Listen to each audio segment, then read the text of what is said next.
मोटापा, बढ़ता हुआ वजन या ओबेसिटी, ये एक ऐसी कंडीशन है जो बहुत सारी दूसरी डिसीजेस को भी इनवाइट करती है, या कई बार दूसरी डिसीजेस के चलते आपका वजन जो है वो बढ़ता जाता है।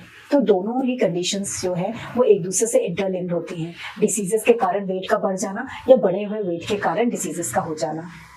पहले के वीडियो में मैंने आपसे बात की थी कि हाइपोथायराइडिज्म के कारण आपका वेट क्यों बढ़ता है, और आज के इस वीडियो में हम बात करेंगे उन सभी महिलाओं के बारे में जिनको पीसीओडी का इश्यू है।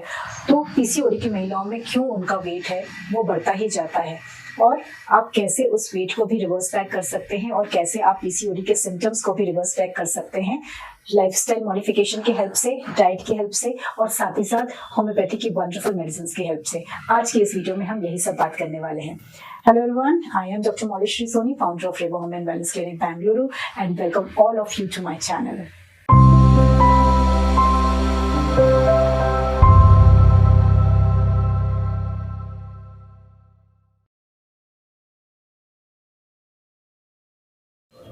पीसीओडी, पीसीओएस या पीसीओ, तीनों का एक ही मतलब होता है, that is polycystic ovarian disease.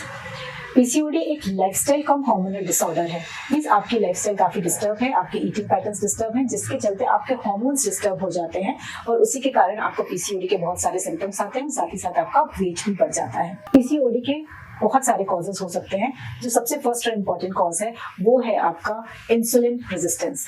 हम खाने के थ्रू जो भी शुगर या स्टार्च लेते हैं वो इंसुलिन हार्मोन की हेल्प से ब्रेक डाउन हो जाता है ग्लूकोज में, और फिर यही ग्लूकोज हमारी बॉडी के सेल्स यूज कर लेते हैं डिफरेंट एक्टिविटीज करने में। अब पीसीओडी की कंडीशन में क्या होता है, इंसुलिन रेजिस्टेंस क्रिएट हो जाता है, जिसके चलते इंसुलिन का प्रोडक्शन तो बॉडी में होता रहता है, लेकिन बॉडी के जो सेल्स हैं वो इस इंसुलिन को यूज नहीं कर पाते, जिसके कारण आपकी बॉडी में इंसुलिन के लेवल्स भी बढ़ जाते हैं और शुगर के लेवल्स भी बढ़ जाते हैं। और जब ये शुगर बहुत दिनों तक आपकी बॉडी में पड़ी रहती है तो ये कन्वर्ट हो जाती है फैट में, जिसके कारण आपको ओबेसिटी का सामना करना पड़ता है। दूसरा इंपॉर्टेंट कॉज है हार्मोनल डिसबैलेंस। हार्मोनल डिसबैलेंस को समझने के लिए आपको फीमेल रिप्रोडक्टिव सिस्टम समझना जरूरी है। फीमेल रिप्रोडक्टिव सिस्टम में एक ऑर्गन होता है, दैट इज यूट्रस, बच्चादानी। दो ओवरीज होती हैं जो फैलोपियन ट्यूब के थ्रू यूट्रस से जुड़ी होती हैं। ओवरीज के मेन दो फंक्शंस होते हैं, पहला एग का प्रोडक्शन, एग की मैच्योरिटी और उसका रिलीज। हर मंथ ओवरी से एक एग रिलीज होता है यूट्रस में। अगर ये एग मेल स्पर्म के साथ फर्टिलाइज हो जाता है तो ये प्रेगनेंसी में कन्वर्ट हो जाता है, और अगर ये फर्टिलाइज नहीं होता है तो फिर ये कन्वर्ट हो जाता है पीरियड्स में, that is known as menses. Okay, अब पीसीओडी की कंडीशन में क्या होता है, पीसीओडी की कंडीशन में आपकी जो फीमेल हार्मोन का प्रोडक्शन है वो काफी कम हो जाता है, और मेल हार्मोन का प्रोडक्शन है वो बढ़ जाता है, जिसके कारण एग की जो क्वालिटी है वो काफी पुअर हो जाती है, और साथ ही साथ एग आसानी से यूट्रस में रिलीज नहीं हो पाते, जिसके कारण इर्रेगुलर या डिस्टर्ब मेंसेस की प्रॉब्लम बहुत ज्यादा होती है। अब पीसीओडी की कंडीशन में हर मंथ एग प्रोड्यूस तो होते हैं, लेकिन वो इमेच्योर रहते हैं, इसके कारण वो ओवरी में ही जमा होते जाते हैं, और आगे चल के ये सिस्ट के जैसे दिखने लगते हैं। तो आइए इसके बारे में बात करते हैं। इंसुलिन रेजिस्टेंस और हार्मोन डिसबैलेंस के जो मेन कॉजेज हैं उसमें सबसे पहली है आपकी डाइट। अगर आप डाइट में बहुत ज्यादा जंक फूड खाते हैं, जंक का मतलब डेड फूड जिसमें लाइफ नहीं है, जब आप उस खाने से अपने पेट को भरते रहते हैं तो उसको डाइजेस्ट करने में बहुत मेहनत लगती है, और कई बार ये डाइजेस्ट नहीं भी होता है और फैट में कन्वर्ट होता जाता है। मींस इंटेस्टाइन में बहुत सारे गुड बैक्टीरियाज होते हैं जो डाइजेशन में बहुत हेल्प करते हैं। ये जो गुड बैक्टीरियाज हैं ये काफी कम हो जाते हैं, जिसके कारण डाइजेशन के इश्यू होते हैं। तो आपकी बॉडी में आपने जो भी खाया और उसके थ्रू जो भी टॉक्सिन्स रिलीज हो रहे हैं वो बॉडी से बाहर नहीं जा पाते हैं, और जब ये टॉक्सिन्स आपकी ओवरी में जाके एक्यूमुलेट होते हैं तो ये क्रिएट करते हैं पीसीओडी की कंडीशन, इंसुलिन रेजिस्टेंस की कंडीशन, हार्मोन डिसबैलेंस की कंडीशन। दूसरा इंपॉर्टेंट कॉज है इनएक्टिव लाइफस्टाइल। लेकिन आजकल की भागदौड़ वाली जिंदगी में लोगों का जो मूवमेंट है, लोगों की जो एक्टिविटी है वो बहुत कम हो गई है। सेडेंटरी लाइफस्टाइल के चलते वो सिर्फ बैठे बैठे रहते हैं, जो दूसरा बड़ा कॉज है पीसीओडी के होने का। तीसरा इंपॉर्टेंट कॉज है आपकी डिस्टर्ब स्लीप। अगर आप प्रॉपर टाइम पे नहीं सोते हैं और प्रॉपर टाइम पे नहीं उठते हैं तो आपकी बॉडी के बहुत सारे ऑर्गन्स का जो फंक्शन है वो डिस्टर्ब होता है, स्पेशली लीवर का, और लीवर का मेन फंक्शन होता है टॉक्सिन्स को बॉडी से बाहर निकालना। इसलिए डिस्टर्ब स्लीप या लैक ऑफ स्लीप या इम्प्रॉपर स्लीप पैटर्न भी एक बहुत बड़ा कॉज है हार्मोनल डिसबैलेंस का। इसके बाद अगर आप बहुत ज्यादा स्ट्रेसफुल कंडीशन में हैं, आपको नहीं आता कि आप अपना स्ट्रेस कैसे रिलीज करें, आप कैसे अपनी वर्क और अपनी पर्सनल लाइफ को बैलेंस करें, तो ये स्ट्रेस आपको बहुत ज्यादा इफेक्ट करता है, क्योंकि स्ट्रेस से की बॉडी में cortisol hormone, that is stress hormone के लेवल्स बढ़ते हैं, और ये कॉर्टिसोल हार्मोन आपके दूसरे नॉर्मल हार्मोन्स को बहुत ज्यादा डिस्टर्ब करते देता है, आपके फीमेल हार्मोन की प्रोडक्शन को लो कर देता है, आपके इंसुलिन की एक्टिविटी को स्लो डाउन कर देता है। इसलिए स्ट्रेस को रिड्यूस करना भी बहुत इंपॉर्टेंट है। तो ये सारे वो फैक्टर्स हैं जिसके कारण आपका हार्मोनल डिसबैलेंस हो जाता है और साथ ही साथ आपकी बॉडी में इंसुलिन रेजिस्टेंस भी क्रिएट होता है। तो आपको इन सब के ऊपर काम करना बहुत जरूरी है। इन शॉर्ट, आपको अपनी लाइफस्टाइल इंप्रूव करनी है, आपको अपनी डाइट इंप्रूव करनी है। तो लेते हैं पीसीओडी के कुछ सिम्टम्स की। पीसीओडी का जो सबसे फर्स्ट और इंपॉर्टेंट सिम्टम है वो है आपके डिस्टर्ब मेंसेस। आपके पीरियड्स काफी इरेगुलर होंगे, कई बार वो बहुत दिनों तक नहीं आते हैं, 2-2, 3-3 महीने तक आपके पीरियड्स नहीं आते हैं। जब आते हैं तो काफी स्कैंटी फ्लो भी हो सकता है, काफी कम आपका ब्लड फ्लो होगा, या कई बार बहुत ज्यादा ब्लड फ्लो भी हो सकता है। इसके अलावा आपको पेन बहुत ज्यादा होता है, कई बार ब्लड के साथ क्लॉट्स भी रिलीज होते हैं, काफी एब्डोमिनल डिस्कम्फर्ट होता है। इसके अलावा आपको काफी ज्यादा मूड स्विंग्स का सामना भी करना पड़ सकता है। फीमेल्स में मेल पैटर्न का हेयर फॉल बहुत ज्यादा देखा जाता है, स्पेशली उनके center of the scalp region से और टेम्पोरल रीजन से। इसके अलावा हर्सिटिज्म एक कंडीशन होती है जिसमें बहुत ज्यादा अननेचुरल हेयर ग्रोथ बॉडी के डिफरेंट पार्ट्स में देखी जाती है, जैसे कि आपके अपर लिप के एरिया में, चिन में, चेस्ट में, बैक में, थाइस में काफी ब्लैक और हार्ड हेयर्स की ग्रोथ देखी जाती है। इसके अलावा एक्ने और पिंपल्स भी बहुत ज्यादा होने लगते हैं उन सभी फीमेल्स को जिनको पीसीओडी का इशू है। और टेम्परेरी इनफर्टिलिटी, फीमेल्स जिनको पीसीओडी के इश्यूज होते हैं उनमें हार्मोन डिसबैलेंस के कारण कंसीव करने में काफी ज्यादा दिक्कतों का सामना करना पड़ सकता है। तो और सबसे लास्ट और सबसे इम्पोर्टेंट, बढ़ता हुआ वजन। पीसीओडी के पेशेंट्स में उनका जो वजन है वो बढ़ता ही जाता है। तो ये सारे तो हो गए आपके पीसीओडी के सिम्टम्स। आइए अब हम बात करते हैं पीसीओडी के कारण बढ़ते हुए वजन को कम करने के लिए कुछ प्रिवेंटिव मेजर्स और साथ ही साथ होम्योपैथी की कुछ बहुत वंडरफुल मेडिकेशंस। सो सबसे पहला प्रिवेंटिव मेजर है आपकी डाइट। आपको लो कार्ब डाइट लेनी है और हाई फाइब्रस डाइट लेनी है। जितना फाइबर का इंटेक करेंगे आपके इंटेस्टाइन्स में गुड बैक्टीरियाज का जो लेवल है वो बढ़ता जाएगा, जिसकी वजह से डाइजेशन अच्छा होगा, मेटाबॉलिज्म अच्छा होगा, तो टॉक्सिन्स आसानी से आपकी बॉडी से बाहर फ्लश आउट होते जाएंगे। दूसरा, को हाई प्रोटीन डाइट लेनी है और ऐसी डाइट लेनी है जिसमें कार्ब्स जो है, जो शुगर है, जो स्टार्च है वो काफी कम होना चाहिए। ठीक है। साथ ही साथ आपको पानी भरपूर मात्रा में पीना है। आपको किस रेशियो में पानी पीना चाहिए? हर 1 घंटे में आपको आधा ग्लास पानी पीना है। पानी जितना पिएंगे उतना ही ज्यादा टॉक्सिन्स आपकी बॉडी से फ्लश आउट होते जाएंगे। दूसरी इंपॉर्टेंट चीज है रेगुलर एक्टिविटी। दिन भर में 40 to 50 मिनट का वर्कआउट इज मस्ट। उसके बिना आपका पीसीओडी को रिवर्स करना इज जस्ट नेक्स्ट इम्पॉसिबल। तीसरा, प्लीज स्लीप ऑन टाइम। इसके बाद स्ट्रेस को रिड्यूस करने के लिए एटलीस्ट दिन भर में आप 5 से 10 मिनट का मेडिटेशन या योग निद्रा या ओम चैंटिंग कुछ भी करिए सोने से पहले, ताकि आपको एक अच्छी साउंड स्लीप आए।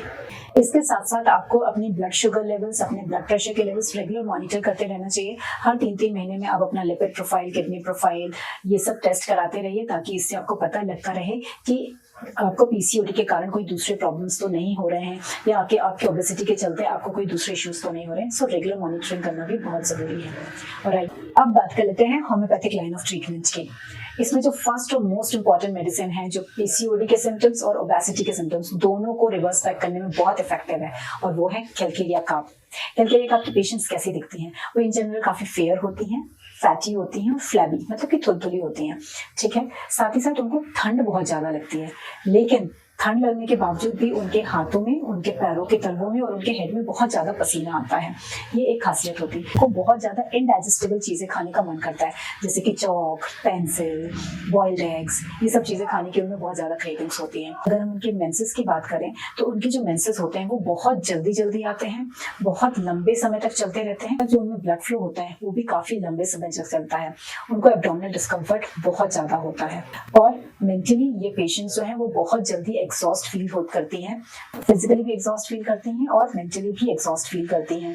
काफी ज्यादा एप्रीहेंसिव भी होती है, तो उनको छोटी छोटी सी बातों में कुछ ना कुछ डर लगा रहता है। तो ये हो गई आपकी कैलकेरिया कार्प की पेशेंट। अगर ऐसे कोई सिम्टम्स आपको दिखते हैं तो आप कैलकेरिया कार्प जरूर यूज कर सकते हैं। नाउ जो सेकंड मोस्ट इंपॉर्टेंट मेडिसिन है वो है पल्सिटिला नाइगेरिकन्स। पल्सिटिला की पेशेंट्स कैसी दिखती हैं? बहुत ज्यादा नाजुक सी होती हैं, चिमिड होती हैं, काफी जेंटल होती हैं, बहुत माइल्ड सा उनका नेचर होता है। उनके नेचर की एक खासियत होती है, the moment you start talking with them, वो बिना रोए अपनी बात कंप्लीट ही नहीं कर सकते। वीपिंग टेंडेंसी होना या कि वीपिंग डिस्पोजिशन पल्सिटिला की पहचान है। साथ ही साथ उनका जो मूड है वो काफी चेंज होता रहता है। अभी खुश हैं, थोड़ी देर बाद पता नहीं किस बात पे नाराज हो जाएंगे, कि शांत हो जाएंगे, अचानक से बहुत बोलेंगे, अचानक से कम बोलेंगे, यू नेवर नो। ये चेंजेबिलिटी उनके सिर्फ नेचर में नहीं होती, ये चेंजेबिलिटी उनके दूसरे सिम्टम्स में भी दिखती है। जैसे कि आप उनके पीरियड्स ही ले लें। अधिकतर पल्सटिला है वो यंग गर्ल्स के लिए बहुत इफेक्टिव मेडिसिन है। अगर यंग गर्ल्स को पीसीडीओ हो जाता है और साथ ही साथ ओबेसिटी भी हो रही है या पीसीओडी के कोई भी सिम्टम्स हो रहे हैं, उसके लिए बहुत इफेक्टिव है। पल्सटिला के जो पेशेंट्स हैं उनके पीरियड्स तो अधिकतर कैसे होते हैं, काफी लेट आते हैं, काफी कम क्वांटिटी में आते हैं, स्कैंटी होते हैं, और जो उनका ब्लड फ्लो होता है वो काफी थिक होता है, पेन बहुत ज्यादा होता है, बिल्कुल डार्क रेड कलर का ब्लड का फ्लो होगा। और अगर ये पेशेंट्स गलती से पानी में अपने पैर डाल लेती हैं तो कई बार उनके पीरियड्स बंद भी हो जाते हैं, कई बार इनको पीरियड्स नहीं भी आते हैं, बहुत दिनों तक पीरियड्स नहीं आते रहते हैं। एमेनोरिया की कंडीशन भी पल्सटिला के पेशेंट्स में बहुत ज्यादा देखी जाती है और इनको इन जनरल ठंडी हवा में जाने से बहुत ज्यादा आराम मिलता है। अगर ऐसे सिम्टम्स सिमिलैरिटी आपके अंदर भी मिल रही है तो आप पल्सटिला जरूर ट्राई कर सकते हैं। जो थर्ड इंपॉर्टेंट मेडिसिन है वो है ग्राफाइटिस। ग्राफाइटिस की पेशेंट भी फेयर कॉम्प्लेक्शन की होती हैं, लेकिन कहीं ना कहीं उनकी हाइट थोड़ी सी कम भी देखी जा सकती है। इसके साथ उनको कॉन्स्टिपेशन बहुत ज्यादा रहता है, चाहे कोई भी प्रॉब्लम हो, constipation is always associated with ग्राफाइटिस patients. इसके साथ साथ इनको स्किन के इश्यूज भी हमेशा लगे रहते हैं, कोई ना कोई स्किन प्रॉब्लम जरूर होगा। अगर हम इनके मेंसेस की बात करें तो ग्राफाइटिस के पेशेंट्स के जो मेंसेस हैं वो काफी स्कैंटी होते हैं, उसमें काफी पेल मींस लाइट कलर का ब्लड फ्लो होता है। अगेन पेट में बहुत ज्यादा दर्द का एहसास होता है और पीरियड्स के साथ साथ कॉन्स्टिपेशन हमेशा ही रहता है उन लोग को, और पीरियड्स के पहले उनको इचिंग का इश्यू बहुत ज्यादा रहता है। तो ये सारे हो गए आपके ग्राफाइटिस के सिम्टम्स। जो नेक्स्ट और मोस्ट इंपॉर्टेंट मेडिसिन है वो है सीपिया। सीपिया के पेशेंट्स के अगर आप स्किन देखेंगे तो उनके फेस में एक बटरफ्लाई टाइप का स्ट्रक्चर दिखेगा जो नोज से स्टार्ट होते हुए उनके चीक्स में स्प्रेड होता है। इसको हम मेलेस्मा या पिगमेंटेशन भी बोल सकते हैं। तो सीपिया की पेशेंट होती है उनका कॉम्प्लेक्शन जो है वो काफी पेल दिखाई देता है, काफी डल स्किन रहती है। मेनोपॉज के पहले और मेनोपॉज के टाइम पे होने वाले जितने भी सिम्टम्स हैं उन सबके लिए सीपिया बहुत इंडिकेटिव मेडिसिन है। सीपिया फीमेल्स का जो मेंस्ट्रुअल फ्लो होता है वो दोनों टाइप का होता है। या तो हो सकता है कि उनको बहुत जल्दी पीरियड्स आए और काफी लंबे समय तक चलें, या कि बहुत लेट में पीरियड्स आए और काफी कम समय तक के लिए चले। तो दोनों टाइप के कॉम्बिनेशन सीपिया की फीमेल्स में देखने को मिल सकते हैं। उनको बहुत ज्यादा बेरिंग डाउन पेन्स होता है और पेन की टेंडेंसी ये होती है कि वो हमेशा नीचे से ऊपर की तरफ चलते हैं। ये सीपिया पेशेंट्स की पहचान होती है। ना भी गर्म वेदर क्यों ना हो उनको हमेशा ठंड लगती रहती है। ये पेशेंट्स भी ऐसी होती है कि वो अपनी कोई भी बात बिना रोए नहीं बोल पाती है, बहुत ज्यादा वीपिंग टेंडेंसी इनमें भी देखी जाती है। सीपिया फीमेल की एक और पहचान होती है, उनको अपने क्लोज फैमिली मेंबर्स के लिए भी एक इनडिफरेंट फीलिंग आ जाती है। उनका जो एटीट्यूड उनके फैमिली मेंबर्स की तरफ होता है वो काफी इनडिफरेंट हो जाता है, उनको उनकी परवाह नहीं रह जाती है। ऐसा नहीं कि पहले वो ऐसी थी, लेकिन डिसीजेस के चलते या कि काफी लंबे समय से इमोशंस के सप्रेस हो जाने के कारण या कोई भी दूसरी कंडीशंस होने के कारण वो काफी इनसेंसिटिव हो जाती हैं अपने क्लोज मेंबर्स के प्रति, अपने हस्बैंड के प्रति, अपने बच्चों के प्रति। They don't feel any type of emotional bond with them. So ये सीपिया की एक बहुत इंपॉर्टेंट पहचान है। अगर ऐसी कोई भी फीमेल्स दिखती हैं जो अपनी फैमिली के प्रति या अपनी क्लोज वंस के प्रति सेंसिटिव नहीं है या कि उनको कोई भी फीलिंग्स नहीं आती हैं, तो सीपिया एक बहुत इंडिकेटेड मेडिसिन है। नेक्स्ट और लास्ट इंपॉर्टेंट मेडिसिन है नेट्रोम्यूर। नेट्रोम्यूर भी अधिकतर स्कूल गोइंग गर्ल्स के लिए बहुत इफेक्टिव मेडिसिन है अगर उनको पीसीओडी की शिकायत है तो। नेट्रोम्यूर की पेशेंट्स को नमक खाने का बहुत मन करता है और अधिकतर इनमें सप्रेशन ऑफ मेंसेस या कि मेंसेस का कोई भी फॉर्म मेनली ग्रीफ की वजह से, अचानक से कोई अगर उनको दुख हो गया है, अचानक से उन्होंने कोई बैड न्यूज सुन ली है जिसको वो एक्सेप्ट नहीं कर पा रही, तो उसकी वजह से अगर उनके अंदर कोई भी चेंजेस आते हैं तो नेट्रोम्यूर बहुत इफेक्टिव है। तो धूप में जाने से बहुत ज्यादा हेडेक होने लगता है, हेयर फॉल का इशू भी उनके अंदर बहुत ज्यादा देखने को मिलता है और वो काफी सेंसिटिव होती हैं, आसानी से अपने आप को एक्सप्रेस नहीं कर पाती हैं, अधिकतर शांत रहती हैं। तो ऐसे सारे अगर सिम्टम्स आपको दिखते हैं तो नेट्रोम्यूर बहुत इंडिकेटिव मेडिसिन है। और नेट्रोम्यूर के पेशेंट्स के जो मेंसेस होते हैं वो काफी इरेगुलर होते हैं, काफी डिस्टर्ब होते हैं, कोई फिक्स डेट नहीं होती है, कभी पहले आ सकते हैं, कभी बाद में आ सकते हैं और अक्सर प्रोफ्यूज होते हैं, मींस बहुत ज्यादा ब्लड का फ्लो होता है, एब्डोमिनल डिस्कम्फर्ट बहुत ज्यादा होता है जिसके कारण मूड स्विंग्स भी बहुत ज्यादा होते हैं। अगर ये सारे सिम्टम्स हैं तो नेट्रोम्यूर इज वेरी इंडिकेटेड मेडिसिन। आज के इस वीडियो में इतना ही। आई होप कि आपको ये वीडियो इन्फॉर्मेटिव लगा होगा। प्लीज इसे दूसरों तक जरूर शेयर कीजिए क्योंकि पीसीओडी और उसके कारण होने वाली ओबेसिटी आज की डेट में एक बहुत कॉमन सी कंडीशन है, बहुत से लोग इससे सफर कर रहे हैं। सो प्लीज इसको शेयर कीजिए।